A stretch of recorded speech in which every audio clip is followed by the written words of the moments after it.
Hello my dear students. जैसा कि unit चल रही थी वेव ऑप्टिक्स, और वेव ऑप्टिक्स में मैंने जो टॉपिक स्टार्ट किया था वो था इंटरफेरेंस। इंटरफेरेंस में मैंने आपको सबसे पहले उसकी जो डेफिनेशन थी वो क्लियर की, बाद में उसकी कंडीशंस क्या हैं, मेथड्स क्या हैं, और साथ में किस तरीके के हम उसमें क्या चाहिए अरेंजमेंट्स रखते हैं, ये सब क्लियर किया। इसके बाद में उसकी जो मेथड्स थी, उन मेथड्स में से जो मैंने एक मेथड उठाया था, स्टार्ट किया था, वो था डिवीज़न ऑफ एम्पलीट्यूड, जिसमें पिछले वीडियो में मैंने आपको इंटरफेरेंस इन थिन फिल्म पूरा क्लियर किया था। इतना सब कुछ बताना इसलिए ज़रूरी है क्योंकि ये जो आपका बेस है इंटरफेरेंस इन थिन फिल्म, उसी के बाद स्टार्ट होता है आज का चैप्टर, यानी कि न्यूटन्स रिंग एक्सपेरिमेंट। यदि मैं इंजीनियरिंग की बात करूँ तो ये क्वेश्चन काफ़ी इंपॉर्टेंट है, लॉन्ग टाइप में ही आता है, जनरली 10 मार्क्स का आता है। और ये क्वेश्चन जो है पूरी तरह से जो किस मेथड पर बेस्ड है, इंटरफेरेंस के डिवीज़न ऑफ एम्पलीट्यूड के, मतलब पूरा का पूरा बेस बिल्कुल यही है। तो इसका जो एक्सपेरिमेंटल सेटअप है, जो जनरली आप लोगों को लैब में भी देखने को मिलता है, उसमें भी जो फिनोमिना हो रही है या जो भी हो रहा है, उसका जो इंटरनली जो कॉन्सेप्ट है वो बिल्कुल ये है। इसलिए इसको ज़रूर हमको पैरेलली देखते चलना है, कंपेयर करते चलना है कि एक्चुअल में क्या हो रहा है। तो सबसे पहले हम जो सोर्स लेते हैं वो कैसा होना चाहिए, जो कि इंटरफेरेंस की कंडीशन थी कि सोर्स कैसा होना चाहिए, मोनोक्रोमेटिक, ताकि फेज डिफरेंस कांस्टेंट रहे। बहुत अच्छे से बताया था आपको पिछले से पिछले वीडियो में, ठीक है। तो मोनोक्रोमेटिक के लिए हमने यहाँ जो लैंप लिया है वो लैंप है कौन सा, सोडियम लैंप। सोडियम लैंप है, डेफिनेटली मोनोक्रोमेटिक है, और इसमें से जो लाइट आती है वो किस कलर की आती है, येलो कलर की, ठीक है। तो ये जो हमारा एक्सपेरिमेंट है, डेफिनेटली इससे हमें क्या निकालना है, हमारा ऑब्जेक्ट क्या है इसको पढ़ने का। तो इससे वैसे तो कई चीज़ें निकाल सकते हैं, लेकिन अभी शुरुआत में सिर्फ एक ही चीज़ बता दूं मैं कि जनरली इससे जो निकाला जाता है, एक तो होता है वो क्या, लेमडा, यानी जो भी लाइट आपने यूज़ की उसकी आप वेवलेंथ फाइंड आउट कर सकते हैं। और जो दूसरा है, अगर कोई हम लिक्विड यूज़ करते हैं या कोई भी मटेरियल यूज़ करते हैं तो उसका आरआई यानी कि रिफ्रैक्टिव इंडेक्स भी निकाल सकते हैं। वो हम आगे देखते जाएंगे जैसे जैसे इसकी एप्लीकेशन आएगी, लेकिन हमको पता होना चाहिए कि इस एक्सपेरिमेंट में एक्चुअल में हम क्या निकाल रहे हैं। तो फिलहाल हम एक ही चीज़ को लेके चलते हैं कि हम क्या निकाल रहे हैं, लेमडा, यानी कि लाइट का वेवलेंथ। तो लाइट आपने किस कलर की यूज़ की है, येलो कलर की। तो आप डेफिनेटली किसका वेवलेंथ फाइंड आउट करने के लिए इस एक्सपेरिमेंट सेटअप को पढ़ने जा रहे हैं, किसका पढ़ने जा रहे हैं, येलो कलर की लाइट का, उसका आप लेमडा निकालने जा रहे हैं। क्लियर।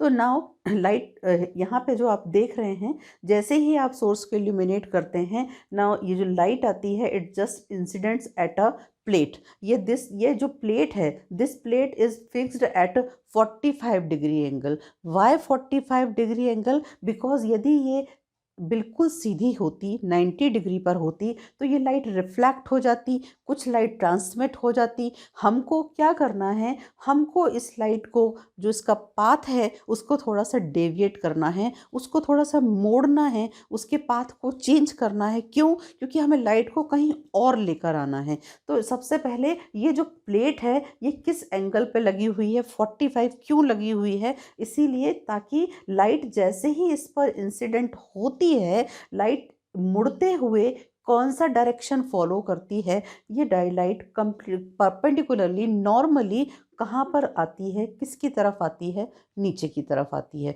तो दो चीज़ें क्लियर हुई। सबसे पहले सोडियम लैंप ऑन किया, लाइट इंसिडेंट हुई किस पर, एक ग्लास प्लेट पर। ग्लास प्लेट चूँकि 45 के एंगल पर है, इसलिए ये मुड़ते हुए, डेविएट होते हुए नॉर्मली एक सिस्टम पर पड़ती है। अब ये जो एक सिस्टम रखा हुआ है, इस सिस्टम को ही पढ़ना न्यूटन्स एक्सपेरिमेंट है एक्चुअल में।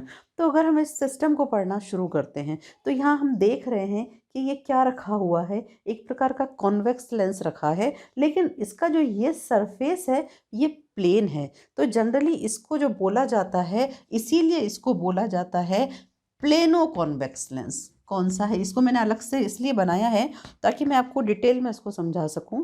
तो ये जो लेंस है एक्चुअली ये कॉन्वेक्स लेंस तो है, बट चूंकि इसका ये सरफेस प्लेन है इसलिए इसको कहा जाता है प्लेनो कॉन्वेक्स लेंस, है ना।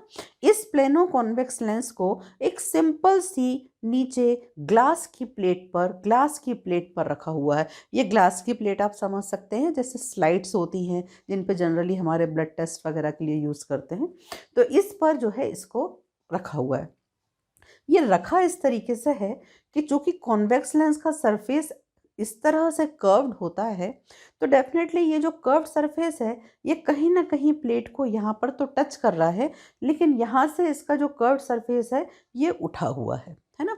साथ में एक और चीज़ है कि ये जो आपका कॉन्वेक्स लेंस है इसकी एक खासियत है कि ये प्लेनो तो है, लेकिन ये इसकी जो रेडियस ऑफ कर्वेचर है इसको हमने क्या लिया है ज़्यादा। इसको समझना कि यदि हम ये माने कि ये जो लेंस है मान लो ये इसका एक हिस्सा है, ऐसे किसी एक सर्कल का क्या है हिस्सा है, तो और ये इसका मान लो एक सेंटर है, तो सेंटर से सर्कमफेरेंस तक का डिस्टेंस जो कि क्या कहलाएगा आपका आर यानी कि रेडियस, तो यही कहलाएगी क्या रेडियस ऑफ कर्वेचर। यानी ये जो लेंस का हिस्सा है, ये जो रेडियस ऑफ कर्वेचर है, इसको हमने कैसा लिया है लार्ज। ये इसलिए लिया है क्योंकि आगे जाके जब फ्रिंजेस फॉर्मेशन होगा उसमें ये कहीं हमें सहायक होगा, वो हम बाद में डिस्कस करेंगे। तो ध्यान बस ये याद रखना है कि जो लेंस है वो कैसा है, वो प्लेनो कॉन्वेक्स लेंस है, साथ में उसकी रेडियस ऑफ कर्वेचर जो है वो क्या है बहुत बड़ी है। ठीक है। दूसरी चीज, ये जो प्लेट है और ये जो कॉन्वेक्स लेंस है ना, इनके बीच में यदि हम देखें तो यहाँ पर कुछ भी नहीं है, यहाँ पर कुछ भी नहीं है, और यदि कुछ नहीं है तो बनी बात है क्या है, एयर है। यहाँ बीच में जो है एयर है, इसीलिए लिखा हुआ है कि जो आपका है यहाँ पे यदि हम इस अरेंजमेंट को देखेंगे तो यहाँ पर ये जो एरिया है इसमें क्या है, इसमें एयर है।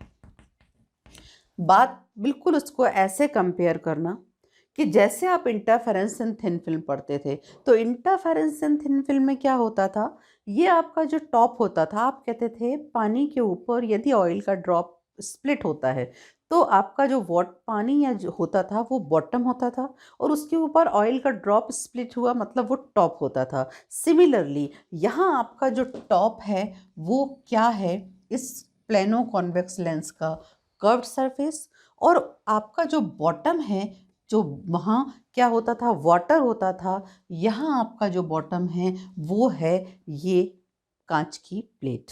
ठीक है ना। अब जैसे इसमें होता था, लाइट कहाँ से आती थी, लाइट एयर से आती थी। एयर कैसा मीडियम था, रेयरर मीडियम था। कहाँ इंसिडेंट होती थी, टॉप पर इंसिडेंट होती थी।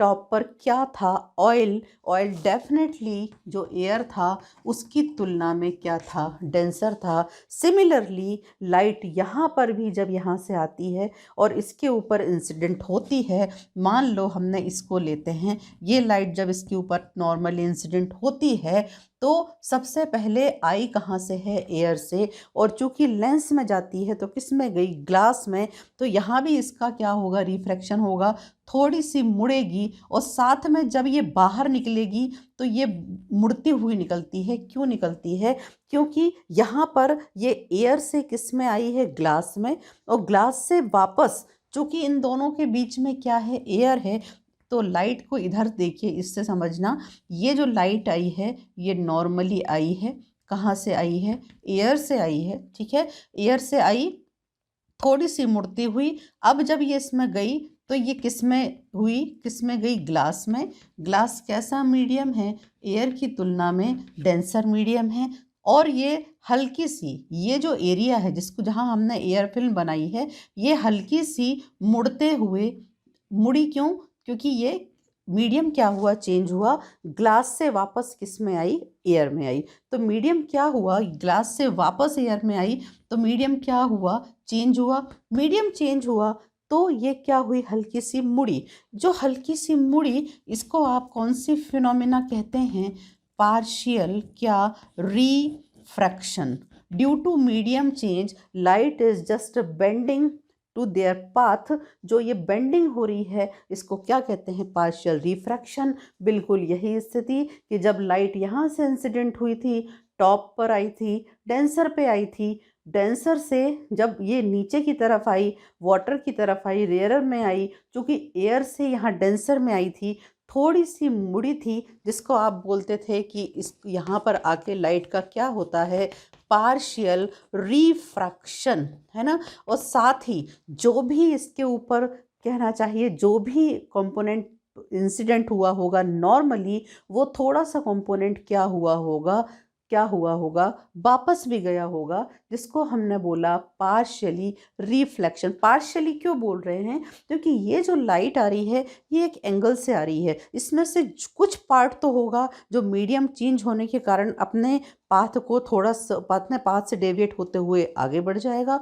और कुछ ऐसा भी होगा जो नॉर्मली अगर इंसिडेंट होगा तो क्या होगा, वापस चला जाएगा, यानी कि क्या हो जाएगा, रिफ्लेक्ट हो जाएगा। इसलिए हमने ये वर्ड यूज़ किया था पार्शियली। यहाँ पर भी यही हुआ कि ये जो लाइट थी इसका यहाँ पर, यानी कि आप इसको जो बोल रहे हैं टॉप पर, इसका क्या हुआ, चूंकि ये ग्लास था तो आई एयर से ग्लास में आई तो भी हल्की सी मुड़ी, जब ये एयर से ग्लास में आई तो भी ये हल्की सी मुड़ी, क्योंकि यहाँ भी मीडियम चेंज हुआ, और जब ये यहाँ से बाहर निकली तब भी ये क्या हुआ होगा। अब चूंकि हमको स्टार्टिंग कहाँ से लेनी है, हम कहाँ से पढ़ना इसको चाह रहे हैं, स्टार्ट कर रहे हैं, ये हमारा टॉप है, तो हम ये बोलते हैं कि जब ये टॉप से कहाँ आती है, बॉटम आती है, तो यूं मुड़ते हुए एयर से फिर वापस कहाँ आ रही है, प्लेट पर आ रही है, प्लेट फिर वापस किसकी है, ग्लास की है, ग्लास की है मतलब वापस किस मीडियम में आ रही है,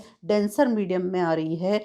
तो ये जो है ये जो है वापस डेंसर मीडियम में आ रही है, तो ये वापस क्या होगी, थोड़ी सी क्या होगी, मुड़ जाएगी। लेकिन यहाँ पर भी जैसा इसका पार्शियल रिफ्रैक्शन हुआ था, ऐसे ही पार्शियल क्या होगा, रिफ्लेक्शन भी होगा। तो जैसा ये टॉप से इसका रिफ्लेक्शन हुआ था, ऐसे ही जब ये टॉप पर, जब यहाँ पर, जब ये, या यहाँ देखें, जब ये टॉप पर आई थी तो इसका हल्का सा क्या हुआ था, रिफ्लेक्शन भी हुआ, वापस भी गई, और साथ में मुड़ के इधर भी आई। अगर आपको ये क्लियर बहुत नहीं हो रहा है तो इसको मैं और थोड़ा सा क्लियर बनाती हूँ, शायद और अच्छे से समझ में आ सके।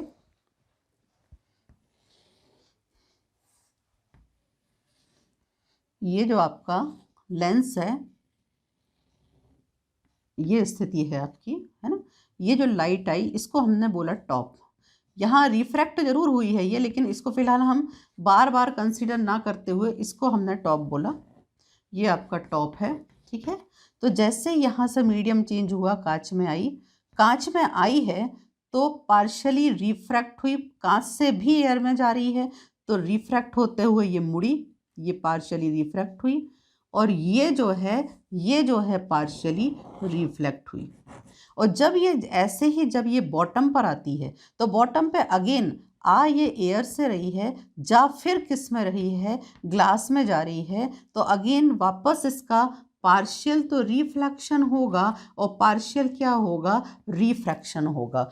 कुल मिला के यदि हम इसको वॉच कर रहे हैं, अगर ऑब्जर्व कर रहे हैं, तो ऑब्जर्व हम कहाँ कर रहे हैं, ऊपर टेलीस्कोप में। ये जो पूरा सिस्टम है, ये तो जो टेलीस्कोप, सॉरी माइक्रोस्कोप में, तो ये जो पूरा सिस्टम है ये तो इंटरनली बना के रखा हुआ है नीचे। तो जब ये रिफ्लेक्ट होके जाएगी तो हम इस वाले पोर्शन को तो नहीं, हमारी आँख तक जो पोर्शन पहुँच रहा है वो कौन सा वाला पोर्शन है, जो रिफ्लेक्ट हो रहा है। और जैसा मैंने पहले भी कहा था कि इंटरफेरेंस के लिए जो मिनिमम तो कितनी होना चाहिए, 2 तो होना ही चाहिए। ऐसा 2 नहीं होंगी, ऐसा कई बार लाइट के साथ होगा तो ऐसा ये कई फ्रिंजेस होंगी, लेकिन फिलहाल समझाने के लिए हमने कितनी ली हैं, 2 ली हैं।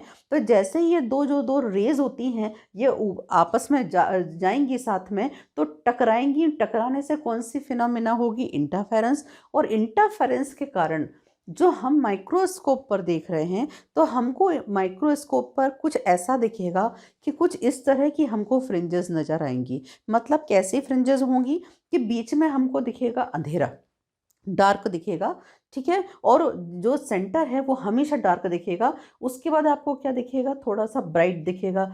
तो कुल मिला के बार बार आपको, मतलब अगर आप इसको इस तरीके से देखें तो ऐसे समझ सकते हैं, यदि मैं आपको बताऊं तो, कि ये जो आपका है, ये जो सेंटर है, ये आपका डार्क है, ठीक है। तो ये जो ये दिखेगा आपको, इसके बाद में ये कौन सा कलर दिखेगा, येलो कलर दिखेगा, ठीक है। फिर ये जो है, फिर ये क्या दिखेगा आपको, डार्क दिखेगा। फिर ये जो बीच का पोर्शन दिखेगा, ये किस कलर का दिखेगा आपको, येलो कलर का। तो कुल मिला के जो आप बोलते थे कि after the interference we will get bright fringes and the dark fringes. So here also we are getting dark fringes as well as bright fringes. But why these fringes are circular? ऐसी क्यों हैं? Because आपका ये जो lens है, इसका जो shape है, ये कैसा है, कॉन्वेक्स लेंस होने के कारण इसका जो शेप है ये स्फेरिकल है। और इसके कारण ये जो स्फेरिकल शेप है, और साथ में हमने आपको एक बात बीच में बताना छोड़ी थी कि इसको हम लार्ज रेडियस ऑफ कर्वेचर का क्यों लेते हैं। तो ये जितने बड़े स्फीयर का ये छोटा सा क्या कहना चाहिए टुकड़ा होगा, यहाँ लेंस का जो हमारी जो फ्रिंजेस हैं उनका जो डायामीटर होगा वो भी उतना क्या होगा, बड़ा होगा। और वो जितना बड़ा होगा, हम क्रॉस वायर को उतनी ज़्यादा फ्रिंजेस पे उतने फाइनली उसको हम क्या कर पाएंगे, सेट कर पाएंगे। इसलिए हमने कोशिश की थी कि ये जो प्लेनो कॉन्वेक्स लेंस लें, इसका जो रेडियस ऑफ कर्वेचर हो वो क्या होना चाहिए, लार्ज होना चाहिए। ये लार्ज है, इसलिए फ्रिंजेस हमको इतनी क्लियर नज़र आती हैं, डायमीटर उनका ज़्यादा होता है, वो थोड़ी दूर दूर होती हैं ताकि हम उनको अच्छे से ऑब्जर्व कर सकें। तो आपको ये जो फ्रिंजेस दिखती हैं ये स्फेरिकल क्यों हैं, बिकॉज ये जो इसका शेप है ये स्फेरिकल है। अब ये फ्रिंजेस बन कहाँ रही हैं, जैसे यहाँ पर भी फ्रिंजेस किस किस के बीच में बन रही थी, आपका जो थिन फिल्म था वो क्या था, टॉप पर ऑयल था, बॉटम में वाटर था। तो आपका जो थिन फिल्म था वो किस किस के बीच में बन रहा था, इन दोनों के बीच में, जिसको आप बोलते थे कि फिल्म की थिकनेस कितनी थी, टी थी। ऐसे यहाँ जो थिन फिल्म है वो कौन सी है, जो इसके बीच में एयर है। हमारे जो थिन फिल्म है वो किसकी है, एयर की है। तो बनी बात है कि यदि आप इस अरेंजमेंट को यदि हम थोड़ा सा भी डिस्टर्ब करें, मतलब यदि कॉन्वेक्स लेंस इधर खिसक आए, है ना, प्लेनो कॉन्वेक्स लेंस इधर खिसक आए या प्लेट उधर खिसक जाए, अगर तो ये एयर फिल्म क्या होगी, डिस्टर्ब होगी। जितनी ये एयर फिल्म डिस्टर्ब होगी उतना हम अगर माइक्रोस्कोप में देखेंगे तो फ्रिंजेस भी हमको उतनी ही डिस्टर्ब होती नजर आती हैं। तो कहने का मतलब कि जो आपको जो फ्रिंजेस बन रही हैं उनमें जो इंटरफेरेंस के कारण जो फिनोमिना जो इंटरफेरेंस का हो रहा है, वो सारा का सारा फिनोमिना कहाँ हो रहा है, इस पोर्शन में हो रहा है, मतलब एयर फिल्म में हो रहा है। और ये जो पोर्शन है यहाँ पर जो फिनोमिना हो रहा है वो किसके कारण हो रहा है कि बार बार लाइट का क्या हो रहा है, मीडियम क्या हो रहा है, चेंज हो रहा है, ठीक है। अब एक और बात कि सेंटर डार्क क्यों है, तो चूंकि ये इसका कॉन्वेक्स लेंस का जो कर्व्ड सरफेस है ये पूरी तरह से यहाँ पर टच्ड होता है, पूरी तरह से टच है, मतलब बनी बात है कि यहाँ पर बीच में एयर नहीं है। और हमने बताया कि फ्रिंजेस जो फॉर्म हो रही हैं वो एयर फिल्म के कारण फॉर्म हो रही हैं। तो जब यहाँ बीच में एयर है ही नहीं तो डेफिनेटली यहाँ फ्रिंजेस हो भी नहीं सकती हैं। इसलिए सेंटर हमको कैसा नज़र आता है, डार्क, और फ्रिंजेस हमें कैसी नज़र आती हैं, स्फेरिकल, ठीक है। अब ये जो आपकी फ्रिंजेस दिख रही हैं इनका एक और खासियत होती है, मेरा तो हो सकता है बनाने में कुछ गलत हुआ हो, कि इन सब की जो मोटाई है वो क्या होती है, लगभग सेम होती है। मतलब इनकी जो विड्थ है जितना डार्क होगा उतना ही ब्राइट होगा। तो ये सब मैं आपको क्लियर कर चुकी थी, क्योंकि ये सब तभी पॉसिबल होता है जबकि सोर्स भी हमारा कैसा हो, मोनोक्रोमेटिक हो, ताकि फेज डिफरेंस क्या हो, कांस्टेंट हो। ये मैंने आपको इंटरफेरेंस की कंडीशन में क्लियर किया था। इसलिए इनका विड्थ जो होता है बिल्कुल एक सा होता है। अब जैसे ये फ्रिंजेस हमको दिखती हैं, इस क्रॉस वायर को हम इन अलग अलग फ्रिंजेस पे ऐसे सेट करते जाते हैं इस तरीके से, और अपनी रीडिंग्स लेते जाते हैं। उसकी जो मेथड होती है, प्रोसीजर होती है, वो अलग है, वो बाद में डिस्कस करेंगे। फ़िलहाल बात कर रही थी कि किस तरह का एक्सपेरिमेंटल सेटअप होता है। तो ये मैंने आपको पूरा समझाया कि इस तरह का एक्सपेरिमेंटल सेटअप होता है, लेकिन साथ में कि जो आपका डार्क फ्रिंज मिली और जो आपको ब्राइट फ्रिंज मिली, उनकी क्या कंडीशंस होती हैं या किस कंडीशन में वो आपको मिलती हैं, क्यों फॉर्म होती हैं, ये तो मैंने बताया। बट मैथमेटिकली वो क्या कंडीशन है, मींस डेरिवेशन। तो इसका जो डेरिवेशन है वो हम करेंगे अपने नेक्स्ट वीडियो में डिस्कस। फिलहाल सिर्फ आप इसको रिवाइज करें, इसको देखें, समझें कि किस तरह से न्यूटन्स रिंग का एक्सपेरिमेंटल सेटअप होता है और किस तरह से फ्रिंजेस का फॉर्मेशन होता है और क्यों ये डिवीज़न ऑफ एम्पलीट्यूड कहलाता है। क्योंकि जो एक लाइट थी, जब इसका एम्पलीट्यूड आया होगा, डेफिनेटली वो लाइट जब इस पे गई, उसके बाद रिफ्लेक्ट हुई, बार बार partial refraction, partial reflection, partial फिर रिफ्लेक्शन, पार्शियल रिफ्रैक्शन, तो बार बार इसका एम्पलीट्यूड डेफिनेटली क्या होगा, डिवाइड हुआ होगा, उसकी इंटेंसिटी क्या हुई होगी, कम हुई होगी। तो इसलिए इस मेथड को कहते हैं डिवीज़न ऑफ एम्पलीट्यूड। तो डिवीज़न ऑफ एम्पलीट्यूड का अपना ये सेकंड टॉपिक पढ़ रहे हैं, न्यूटन्स रिंग एक्सपेरिमेंट। इसका डेरिवेशन करेंगे नेक्स्ट वीडियो में। तो मिलते हैं आपसे फिर अपने नेक्स्ट वीडियो में। Thank you.